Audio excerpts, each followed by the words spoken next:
নমস্কার সকলকে। আমি রেশমি দত্ত, সাইকোলজিস্ট। আজকে আমি যে বিষয়টি নিয়ে কথা বলবো সেটা হলো বাচ্চাদের স্ক্রিন টাইম।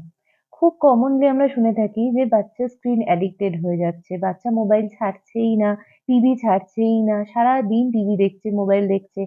মোবাইল ছাড়া বাচ্চা খাওয়া-দাওয়া করে না। মোবাইল ছাড়া বাচ্চা এক জায়গায় বসে না। কোনো কাজ করতে গেলেই তাকে মোবাইল দিতে হয়। বাচ্চা কেন মোবাইল চাইছে?